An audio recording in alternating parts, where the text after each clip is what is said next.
fry. It's a pretty big fish to fry. My, oh, my. It's a pretty big fish to fry. It's a pretty big fish to fry. My, oh, my. Last weekend I very thought I'd make it out alive. Told myself I'd take time and give the world a try. I wasn't alive. My, oh, my. Oh, everybody, it is Wednesday. It's the end of January.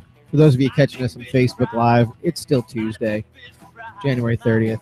You're checking out the premier sports and beer podcast coming to you from New Jersey tonight. It is Low and Outside. Check us out, lowandoutside.com. Thanks for taking the time, everybody. Number one rated sports and beer podcast.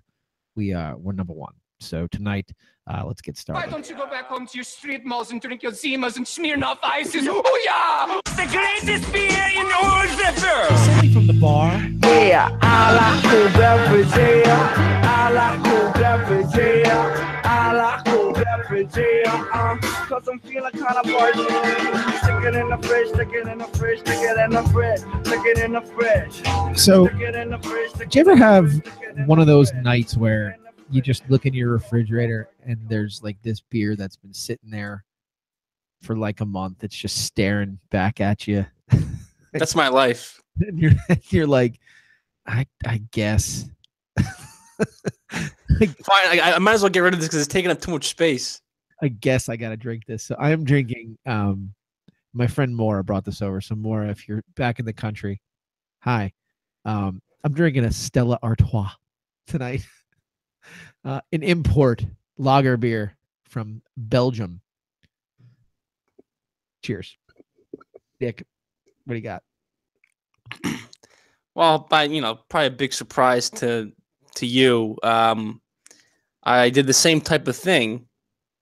And lo and behold, I thought I ran out of these, but it's a Brooklyn Lager. Still in the back of the fridge. I don't know when it's from, but you know what? Gotta love it. Which one is it? Is it just the standard? It's the regular lager. I mean, in all honesty, it's probably one of my favorite beers, just a regular lager. I really like it, but, it's just funny that I can't finish the 12-pack. You're aging it.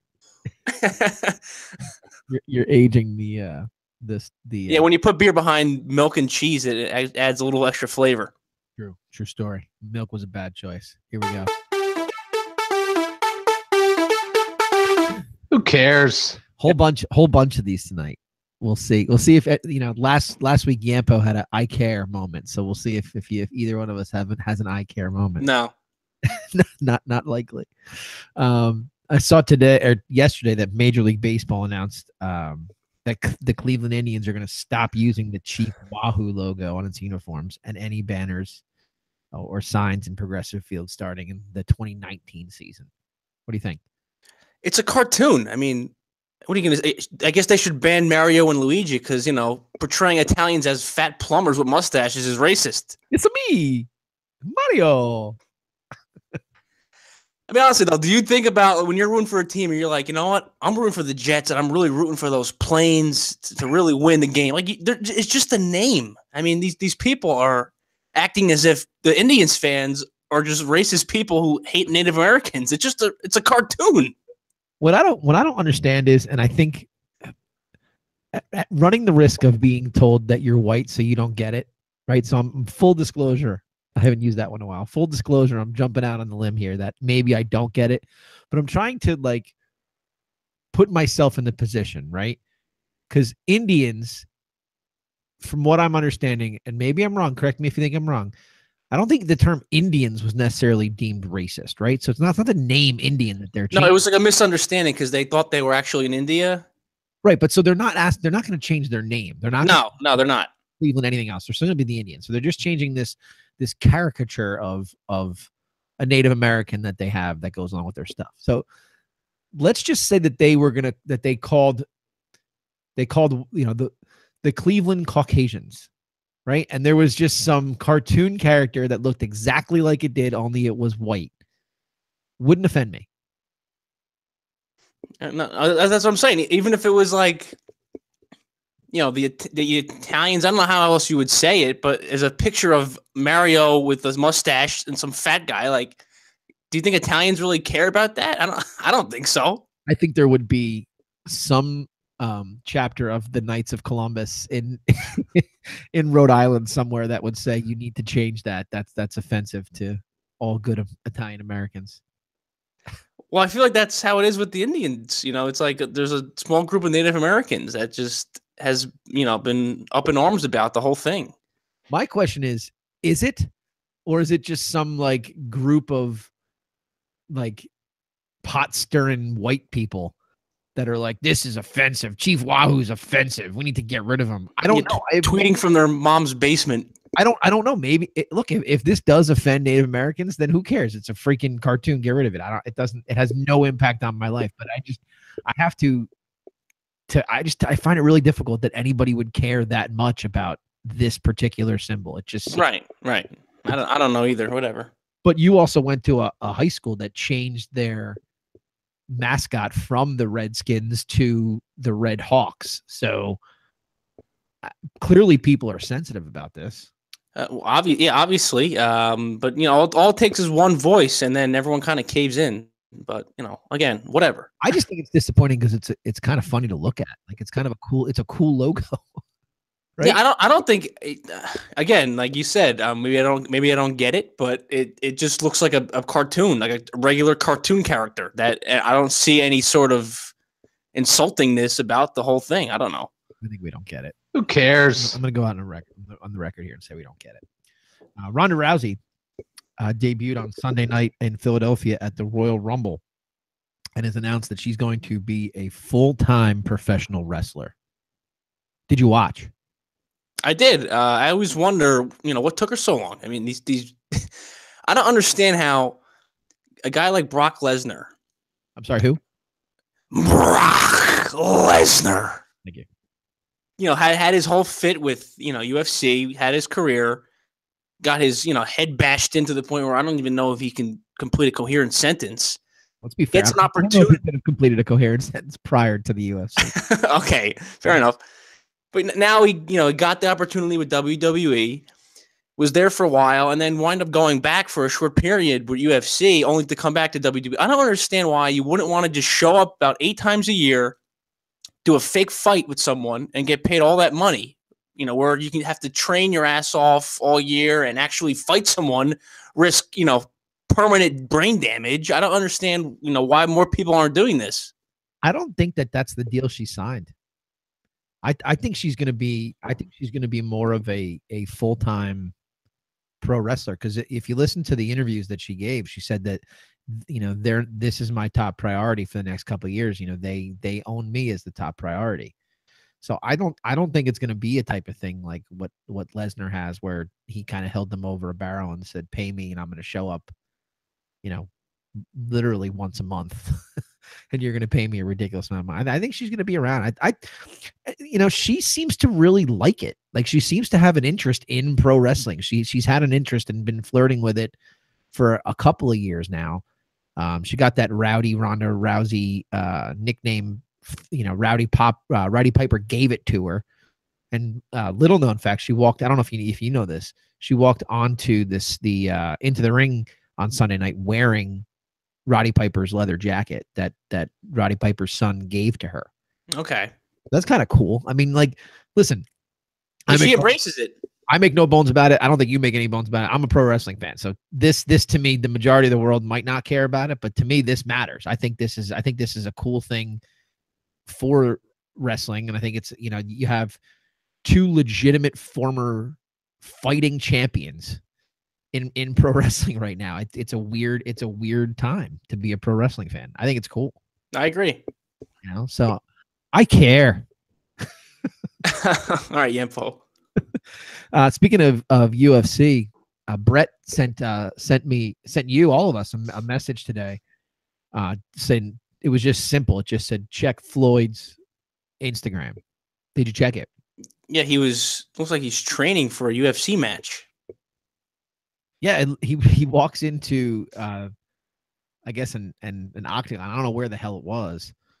And he's just standing and just walks around. It's like 15-second video, doesn't say anything. Is he trolling?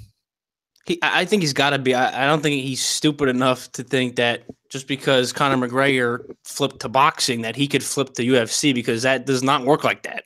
I think he wouldn't last more than 15 seconds or 20 seconds in a ring. So you don't think he's going to do it? I don't think so. I think he'd be very stupid to do it.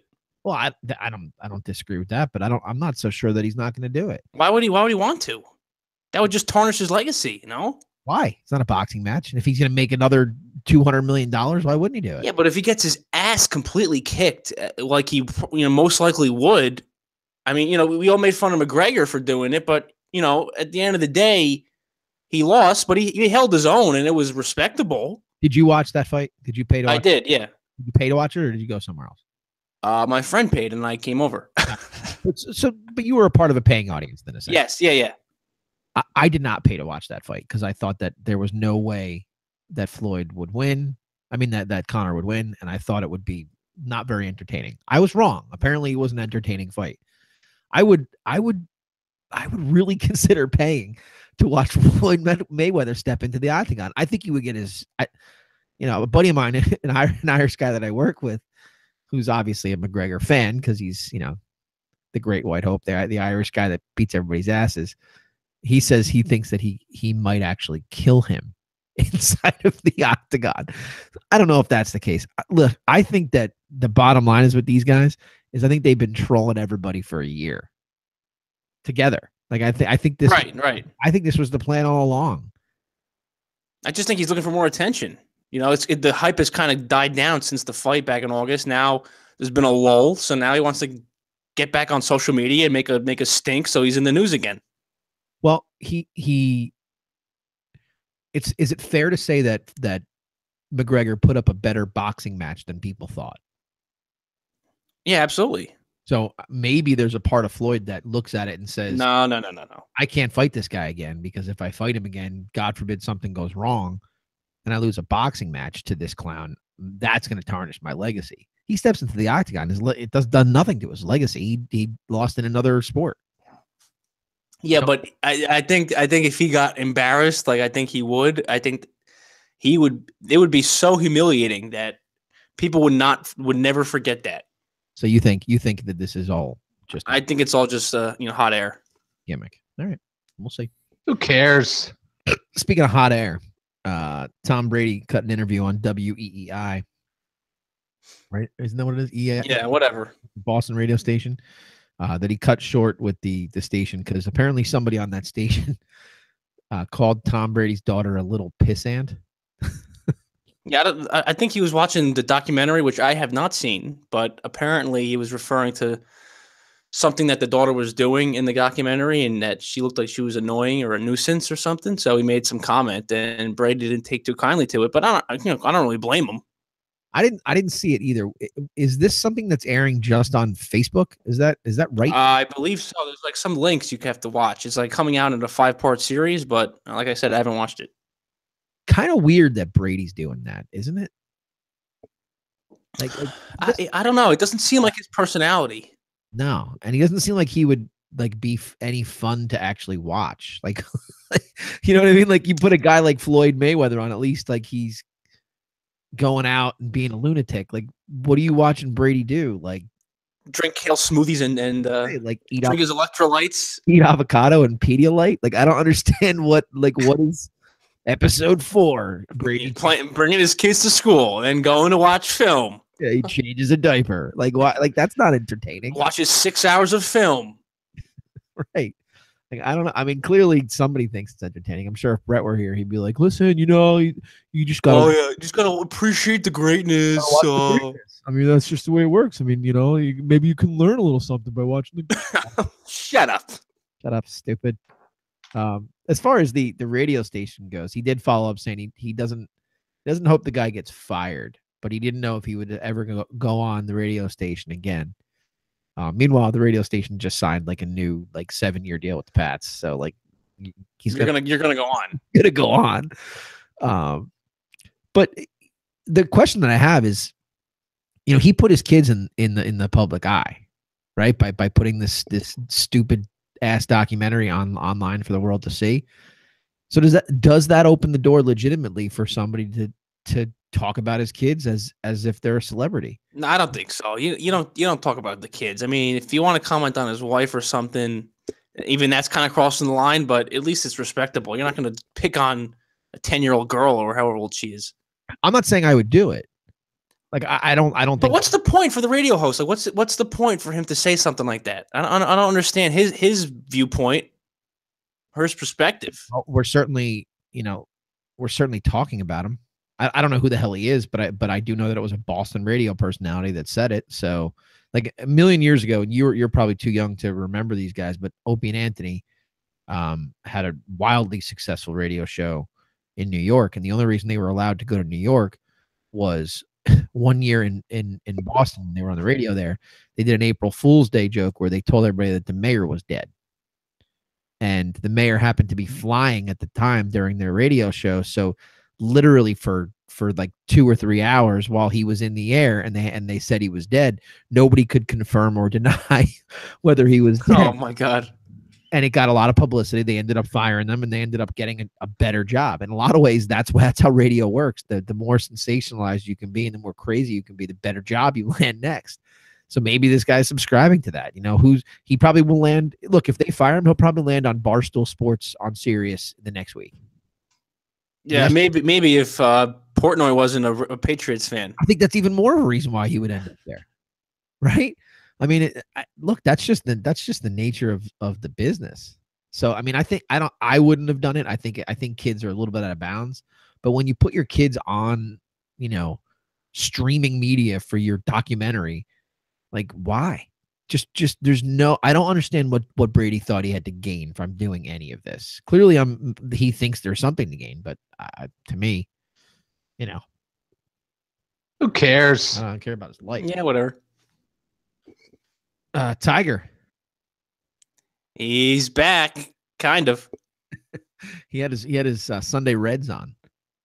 Yeah, but he was like 12 strokes off the lead at least, right? Yeah, he played well. He played well. First of all, he played well enough to make the cut, which everybody was watching very carefully on. Right. And he did, but again, barely. Like he was like at the cut, right? Like it was like, yeah, that was the cut. I think it was +1 or something. I think he had to birdie 18 to get right. I only watched a little bit, but I mean these announcers they're like slobbering all over the guy. I mean, he would like make par, and they would be like, "Oh, Tiger looks 10 years younger." Oh, like relax.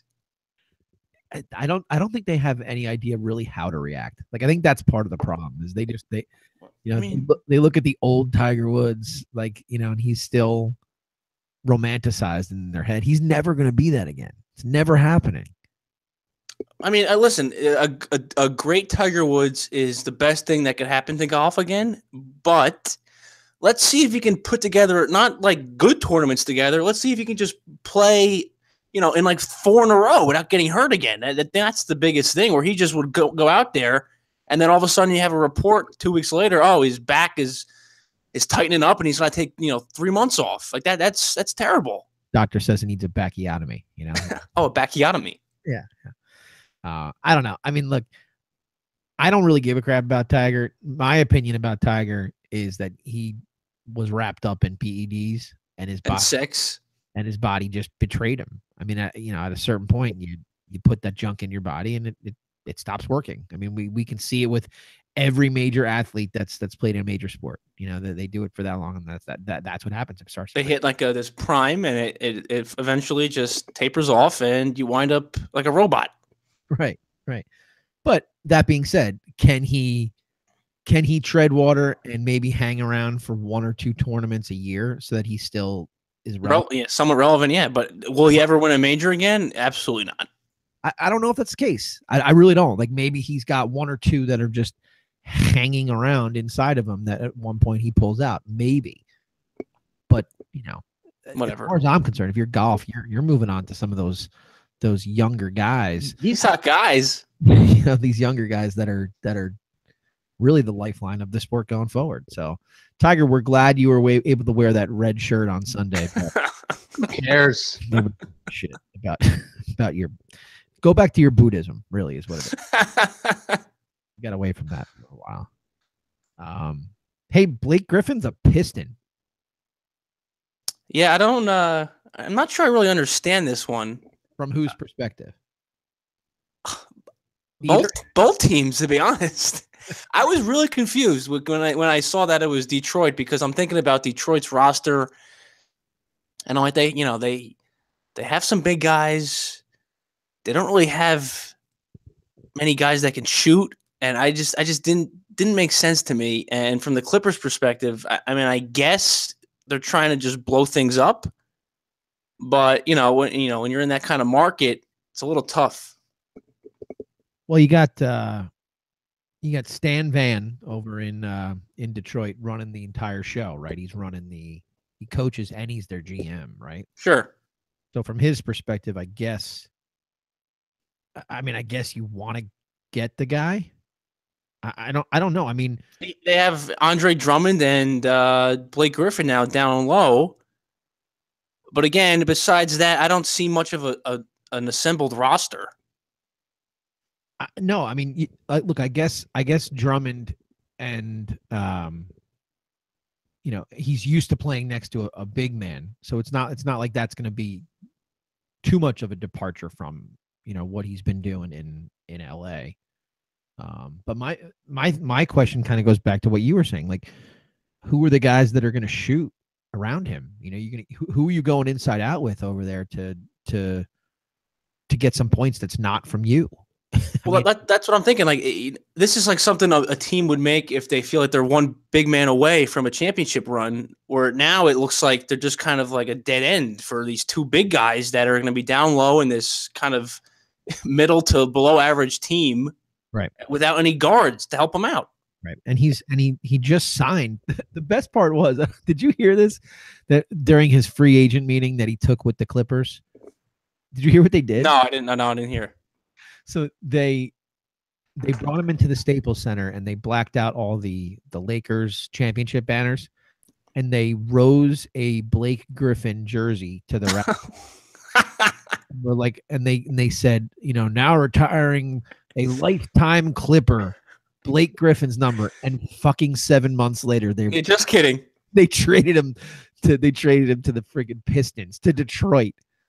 Yeah, he goes from LA living to Detroit living. Pretty extreme. Kind of the same, right? I mean, I don't know. I just, I think that if the bigger impact that this is going to have on the NBA is he didn't ask for a no trade, right? They wooed him with we're going to retire. You're going to be a Clipper for life. And then 7 months later, they deal him to put him on the chopping block to a team in the biggest dumpster fire of a city in the league.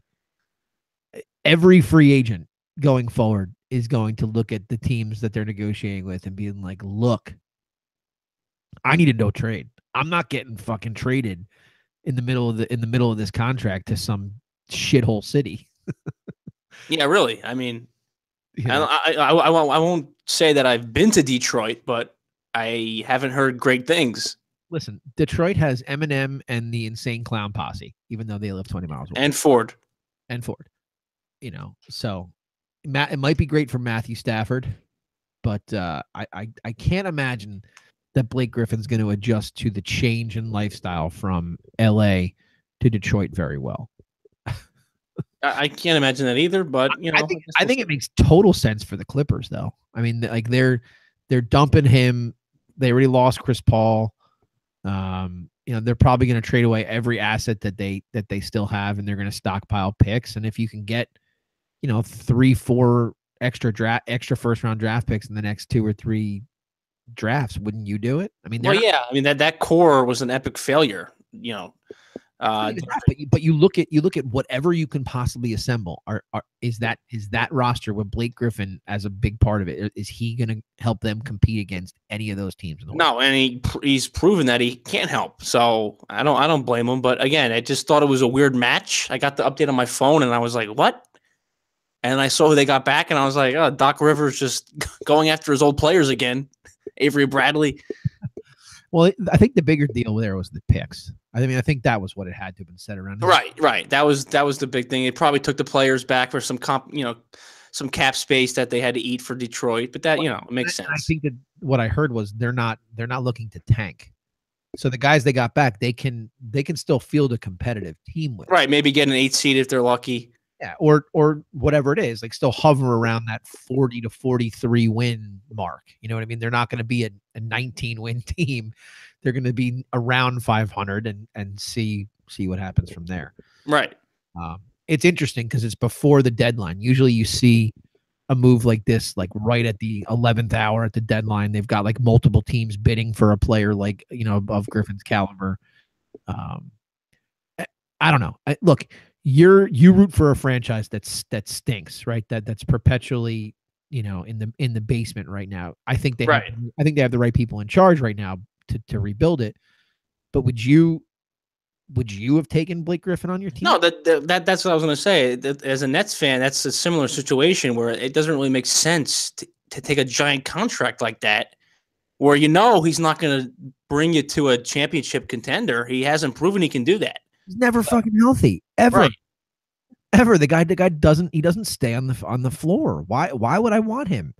There were years that there was talk about flipping Carmelo for Blake Griffin. That makes no sense. And I'm like, why would I do that? Like, in what world he's younger, I guess, but like, why would I want this guy? He's not, in my opinion, he's not a guy you build a franchise around. I mean, I don't think Carmelo is either, but like, why would you do? It never made sense. Like, so I was never. Well, it's just big guys, big men in general are hard to build around. I mean, look at a guy like, DeMarcus Cousins, who is an absolute stud. When he was with the Kings, they were still trash. I mean, they played well together with Anthony Davis in the Pelicans before he got hurt. But again, still, they weren't like a dominant team. They were, solid. But when you build around big guys, it's hard to just be sustained successful because, again, they get injured and then your team's screwed. And it's not 1988. You know what I mean? Right. The game is not played the same way. You You're can't not feeding the ball to Shaq down low. Not happening. No, it's not happening. And like the game is fast and it's quick and it's outside shooting. And I never bought stock in Blake, just like I never bought stock in Dwight Howard.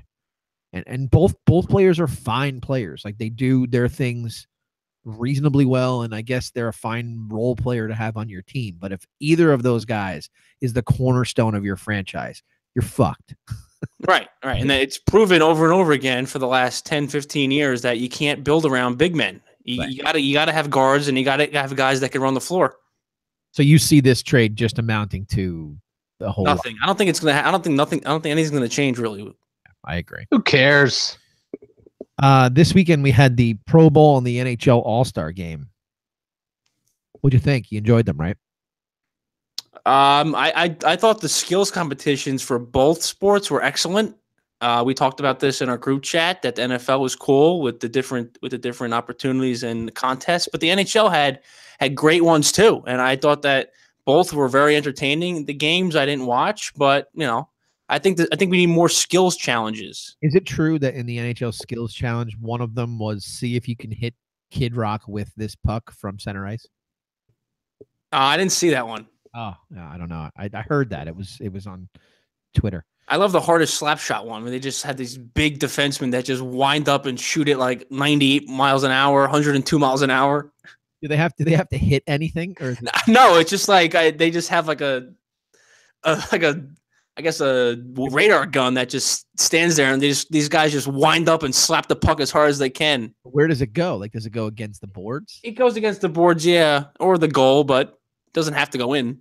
Can you imagine if they did that before they put the net in? Yeah, exactly. Like there were years they had no net hanging behind the goal, and they were like, "All right, here's a skills challenge. This is hard as you can." You would see just empty seats behind the goal. Like everybody would be standing in the concourse, like, "I'm not going anywhere near this. I'm gonna take a puck." They should have contests where they have like regular guys like Yempo would go out there and they'd pay them. And they just have to stand there in the goalie gear and just not so fast, Pets. Have these like people like Zdeno Chara shoot the puck as hard as they can off a Yempo. I did catch I literally caught the end of the All-Star game and I saw their jerseys. Their jerseys were like some highlighter colors. Like they were Dude, I don't think that at all. they were strange looking.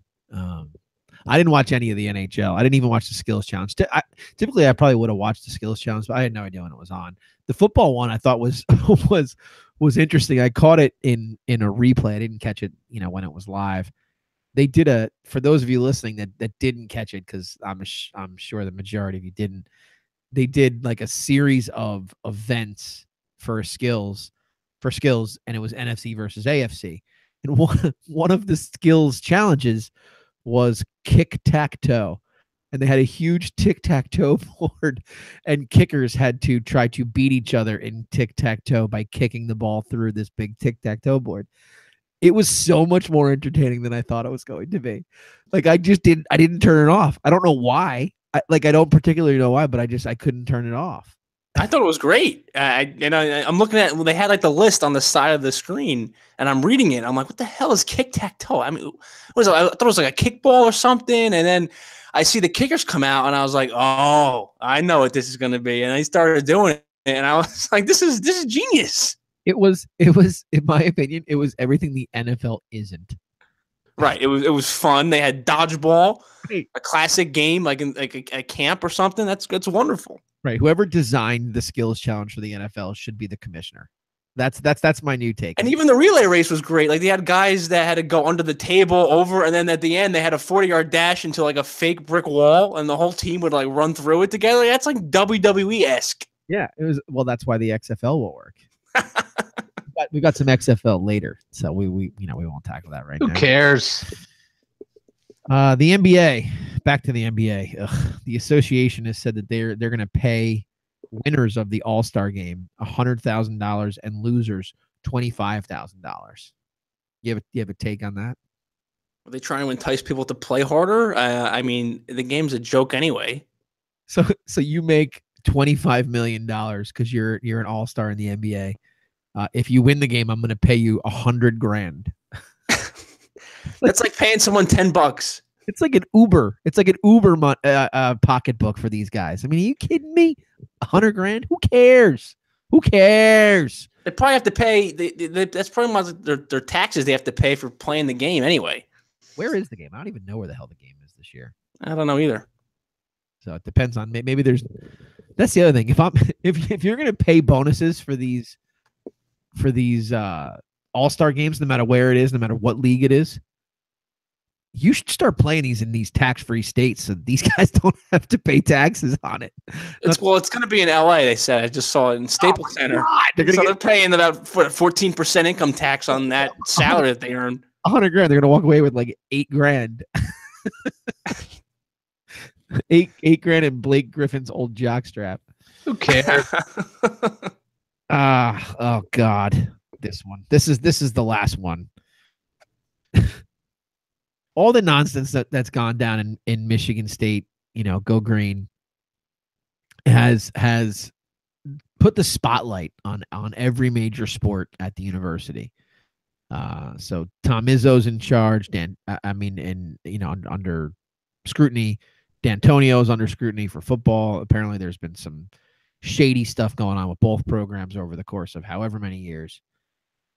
And so the moral high ground, the moral barometer that is Magic Johnson, Irvin Magic Johnson, has come out and tweeted that he is calling for accountability on all levels for Michigan State athletics, and that anyone that had anything to do with ignoring or being a part of any impropriety should be fired right away.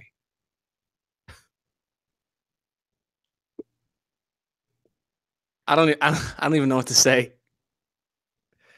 Like, really, Magic? Where does he have the balls to say something like that?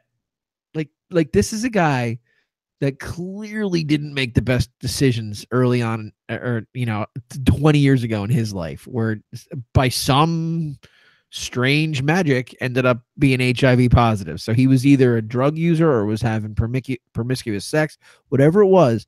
Suddenly, because this guy owns a couple of movie theaters and buys the freaking Dodgers, and now we got to listen to what he has to say as the moral high ground for college athletics.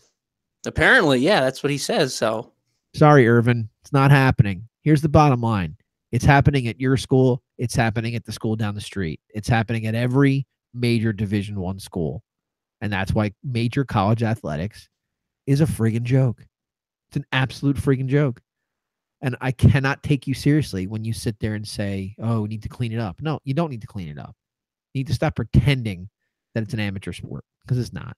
It's about winning, and that's why it happens in the first place. I mean, can you legitimately think of any other reason why somebody would look the other way at some of this stuff? because it makes a lot of money. Right. I mean, that's it. That's it. So why are we hiding under the charade that it's anything other than that? Until they get caught, and then all of a sudden they have to act like they care. But I mean, come on, these things go on all the time. Let's not pretend like it's not happening in dozens of other programs, and everyone's just kind of keeping hush until it comes out, and all of a sudden, oh, I had no idea. You know, and then this whole fake caring goes on until it kind of dissolves, and then you go right back to just making money and doing whatever it takes to make as much money as possible. It really is just so fraudulent, isn't it? You know, like there's just nothing authentic about any of it. And I always have a hard time when these things come out and all these presidents or athletic directors and other coaches always say that they had no idea. They had no idea. How do you have no idea what's going on in your program? You don't bullshit everyone. I don't know what's worse. Like, would it be worse to you if they really didn't know, or if they did know? Like they were just that ignorant that they had no freaking clue about what was going on inside their university. Yeah, or any interest in oversight. Right. Or they just actually knew and decided to just not care because they're sitting on millions. I don't know, but I think, and look, maybe I'm wrong. Maybe all of this stuff gets thrown out, in the wash. I think college sports days are numbered. I really do. Especially when you look at like the nonsense that went down with Pitino. Now you got Izzo tied to this. You know, you got a bunch of random crap going on in college football. You had North Carolina's basketball program tied to academic impropriety. I don't see how anybody in this country allows it to continue the way that it is. Like, I'm not saying that they won't have teams and this and the other thing, but I think if they started to pay these kids, a lot of the perception on this stuff would change. I mean, they try to give this aura about how kids are students first and all this bullshit where that's bullshit. These kids they don't even go to class. They're traveling for games, they're practicing, they have these tutors that do their homework, and you're gonna act like they're students first? I mean, give me a break. What do you think that would look like right now if it legitimately was student first? Like, do you think that the play would really suffer all that much? No, I don't think it would. I mean, I don't think it's, and I'm not going to say like every university is like this, but I mean, I know from seeing these athletes on campus at my school that, at Rutgers when I was there, these kids, I mean, not only are they traveling and practicing all week, when they are in class, I had class when they sit in the back and they're on their phone, they're on their laptop, they have their hoods up, they don't pay attention. And then they wind up missing the test because they have a game. So then they wind up doing their exam at some other point at some fugazi location with some tutor and tutor in the room. That's if they do it at all. Right. And, what's to say that the professor is not just giving the guy a C+ or a B and saying go on your merry way? Who cares? To be fair, and this isn't. I mean, I know we do a lot of poking fun at Rutgers here. That's not what this is. I mean, this is a major Division I. School in New Jersey, but they're not even successful at most sports. Yeah, you're right. You know what I mean? Like at the major college sports, they're not really successful. No. So imagine what's going on at a place,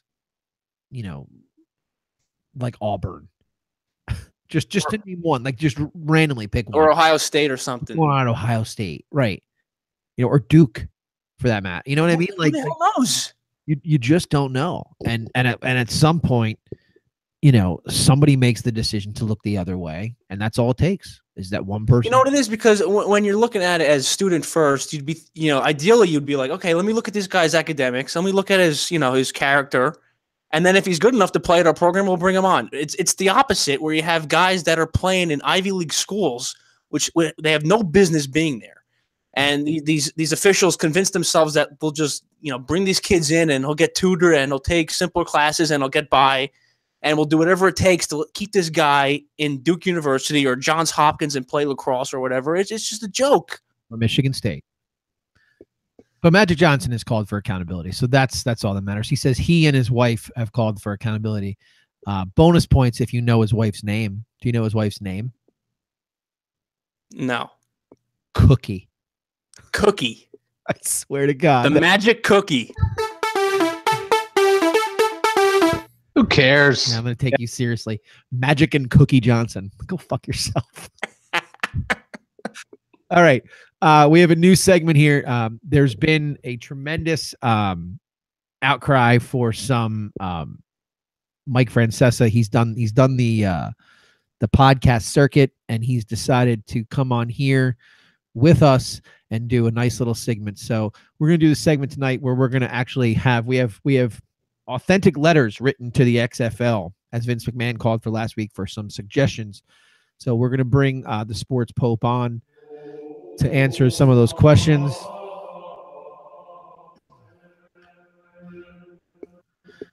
And we'll see. Hold on. I got to bring him up right here. Hold on. Sports Pope. Mike, you there? Yeah, what's going on? Is this am I on? Am I on?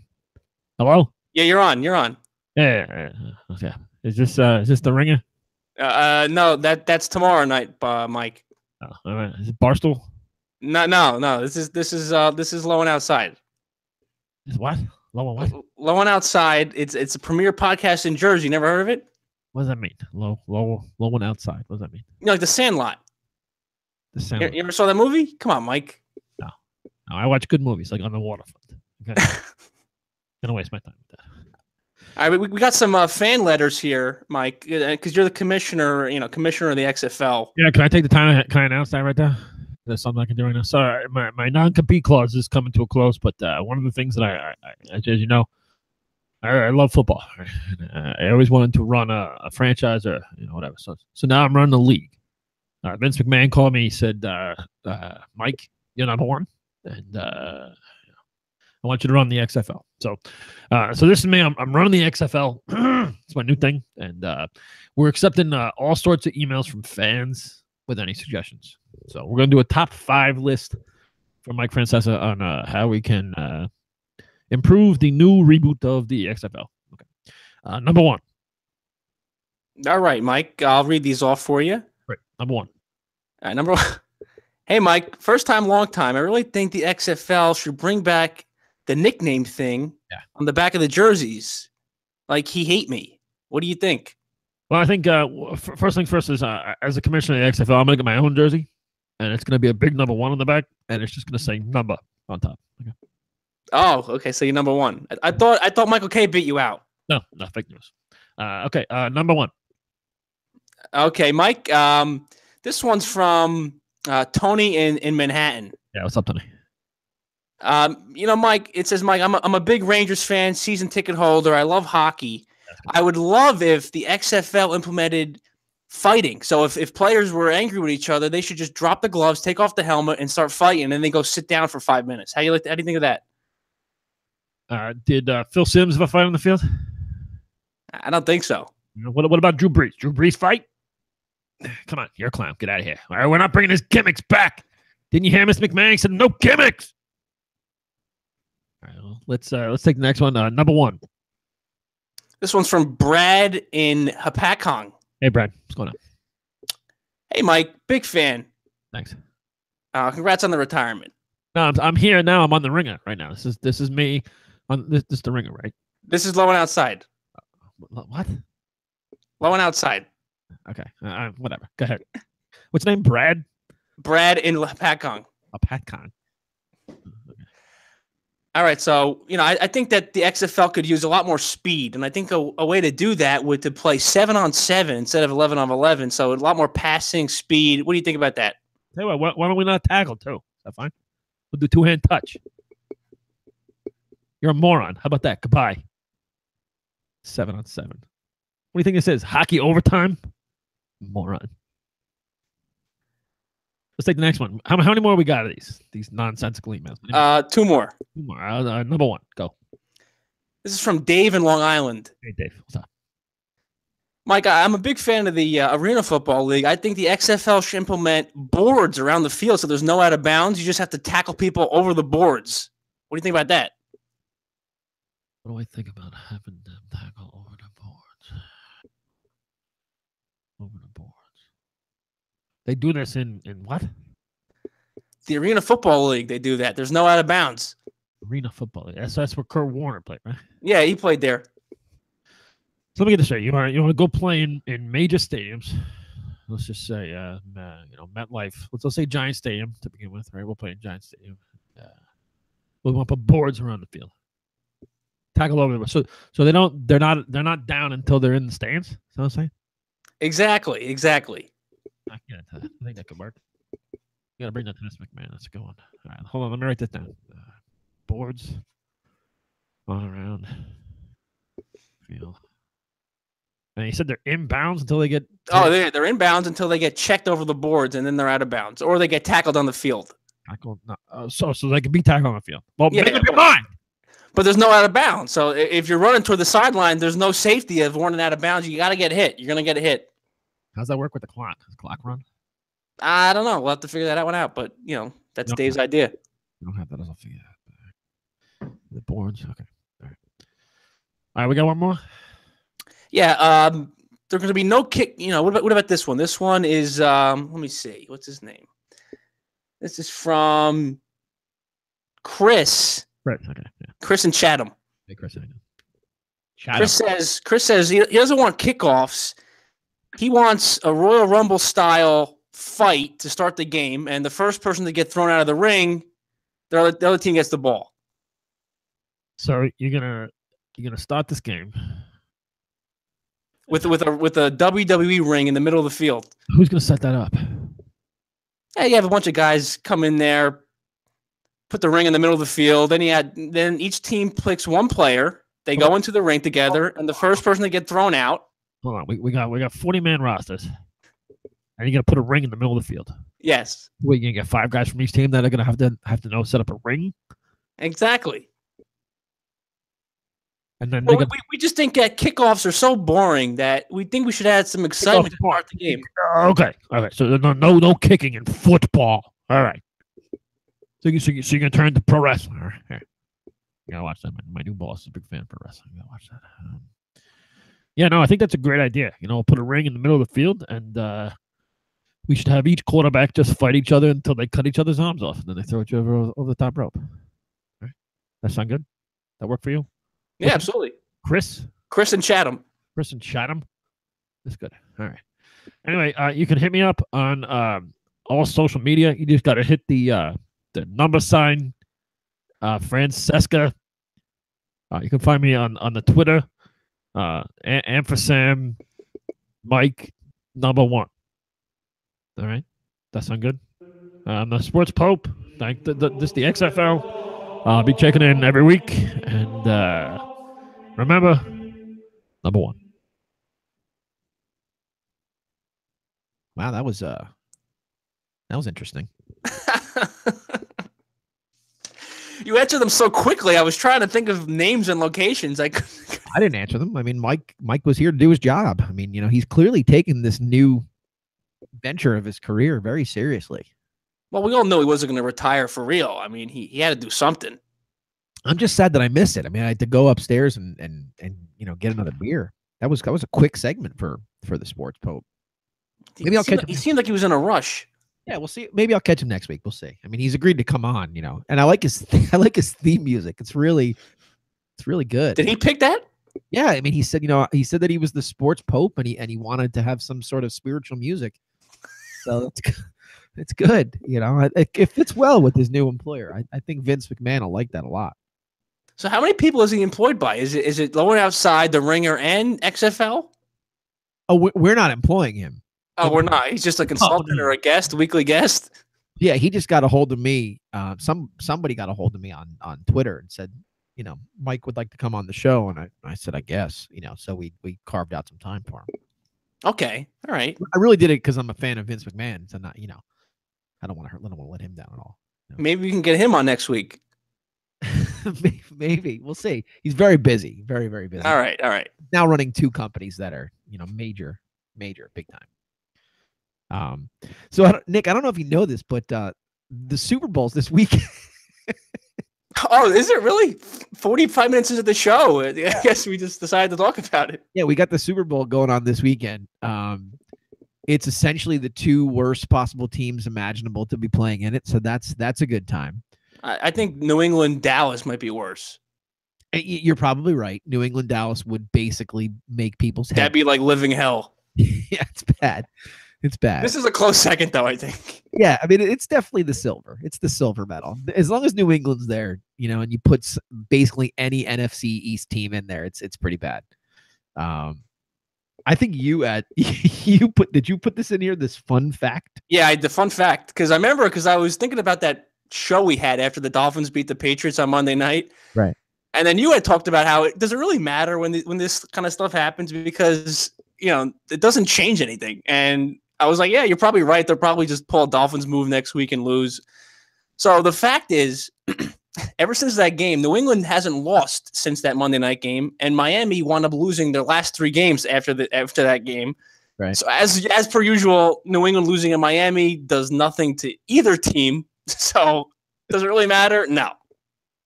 No, it really doesn't matter at all. I love how somehow you managed to work a Dolphins reference into this. Well, come on, I gotta get us in there somehow. Yeah. I was watching 1973 tape. That's horrible. The odds. It looks like the Pats are -4. It opened at 6.5. And they've gone to -4. Wow, that's so heavy betting. You know what it is? The New England has never won a Super Bowl by more than 6, and that was last year against Atlanta when they won in overtime, right? Where they had to come all the way back. Otherwise, they've won by a field goal or I think 4 points every other Super Bowl. So it's like they always play tight games, and I think that people are just kind of betting on Philly after everyone was all over Minnesota 2 weeks ago. And Philly killed them. I think people think Philly has a good chance. You had to bet a money of significance to you, like a that it would hurt if you lost. What would you bet? Would you take Philly +4 or would you take New England -4? I think if I was forced into that situation, I would have to bet on Tom Brady versus Nick Foles. That you would lay the points. Yeah, I would lay the points. Give 4. I can't see. I think this is the year that they do not have a tight game. I think they run all over this team. I think that's plausible considering that Philly barely beat Atlanta the week before Minnesota. Remember they squeaked that one out. It was like 15-10 or something. So if they play one of those games, New England's a hell of a lot better than Atlanta, especially on a neutral field. That game would be over quickly. I also think that at a certain point, like you're playing with a backup quarterback. Like at a certain point, when you play against a team that has arguably the greatest coach that's ever coached on the other side, he's going to get exposed most likely. He's going to expose you. I mean, look, there were some throws that Foles made last week or 2 weeks ago that were really freaking impressive. I mean, he did play very well. But there's a reason why he's a backup in the league. Right. There are games where Ryan Fitzpatrick looks really good too, but he's not a starting quarterback in the NFL. Right. I mean, even Ryan Fitzpatrick could look good for most of a season, but you still know at the end of the day, there's a reason why those first 10 years in the league, he was a backup. It's because of some reason. And I think the same thing could be said if the Vikings were in the Super Bowl, even in Minnesota, if playing Case Keenum, eventually you thought he was going to get exposed. He wound up getting exposed a game early. Right. At a certain point, the pixie dust wears off, right? And you start to see really what these guys, the phrase is, you play to the back of your baseball card. Obviously, it's a football player, so it's a little bit different. But at a certain point, you are, exactly the player you've been. They are who we thought they were. And any kind of magic that you've had eventually runs dry. Now, look, he may have one more game left. He very well may. He may come out there and throw 30 for 35 with 3 touchdowns and 450 yards? I have no idea. Right. And it, quite frankly, it'll matter for the city of Philadelphia to get to win a Super Bowl. But at the end of the day, Carson Wentz is their starter next year, no matter what Nick Foles does. And that's for good reason. And Foles is signed with backup money. So Right. it doesn't matter what he does. If you're Philly and you win, I think you got to trade him. Right? Absolutely. Immediately. You know what I mean? So I don't know. I'm Cleveland. Oh God, can you imagine that poor city? I'm with you though. If I had to bet a significant amount of money that mattered to me, I'm laying the points and I'm taking the Pats. I am in a root hard for Philly on Sunday. Like as am I. But I don't reasonably see any possible. Yeah, I don't buy it. I mean, last year I really thought Atlanta had a good chance, and they obviously were up big. But this year just doesn't feel like that's the case for some reason. I mean, I just think this whole storm that's happening with the Brady, Belichick, Kraft alleged, kind of arguments going on. I just think that it's all building up for them to just kill Philly in the Super Bowl and just shut everyone up. Yeah, I think you're right. I think it's going to happen. We'll see. We'll see. I mean, I don't think the game, to be fair, like there are a lot of, like, I know we're a sports and beer podcast, and so the Super Bowl is the biggest sporting event of the, like, I don't really see any reason to give it much time, because I really don't think, number one, Philly is not Philly because Wentz is not there. So if Wentz were there, I think this game would have a lot more fire in it, right? Yeah, like, a little more oomph. Yeah, I would be like, oh, it's a young team and they got the young quarterback and he's playing in the Super Bowl. Like, maybe they may be able to string something together for 5 or 6 years, and they still might, but they're not whole right now. So it's tough for me to really get all excited over them. Yeah. And I think that this might be the last ride over there for Billy Boy and Tommy Boy, and Let's hope so. Oh God, that'd be awesome, wouldn't it? I mean, just if them winning on Sunday means that Belichick will retire, I'm all for it. Well, Tommy won't, because Well, he's not, but at least if you take one of them out, you have a better chance. If I'm Belichick, I would leave. If he wins, like I would absolutely leave too. Why not? That would mean he won 3 of the last 4 years. I would leave just to see if Brady and Kraft could get it done without me. Yeah, that'd be interesting. Because they wouldn't. They absolutely wouldn't. Especially if McDaniels goes and freaking yeah, they have new coordinators and head coach all at the same time. All new staff. Can you imagine Brady having to deal with that? And I'm sorry, what does Robert Kraft have to do with any of this? He just writes the paychecks. How does he get credit for this dynasty? He takes out his big quill pen and signs the oversized checks that they give you out for the Publishers Clearinghouse. I mean, that's essential. But come on, like, Belichick has proven that he just recycles players over and over and over. How is that credit to Robert Kraft? I don't understand how, if there is any animosity, how Robert Kraft is standing there like, hey, this is because of me and Tom, Bill. Like, yeah, right. Get over it. It is what it is. All right, you're taking the Pats -4? Yes, sir, unfortunately. I am too. Hang on, bartender. Give me one more of those scotch and Peptos. I got a case of squirts, but I still want to drink. All right, let's close it. Just in time to go see the greatest State of the Union address. Lots of people are saying it. I don't know if you've heard it. It's the best ever. Okay. Believe me. Anything you got last call wise we have not touched on that we want to address tonight? No, I just heard chirpings from Radio Row in Minnesota for Super Bowl that people are absolutely hating it in Minnesota because it's so cold and unbearable that they're like, a Super Bowl should never be played in one of these cities because they just they can't stand it. I guess I can't blame them, but I don't know. Checking in from Radio Row, we got Mike Francesa. Hey, I'm sitting here. I'm at the Mall of America. I'm on the Ferris wheel. But we're back. How do you like it? Here's the McMahon.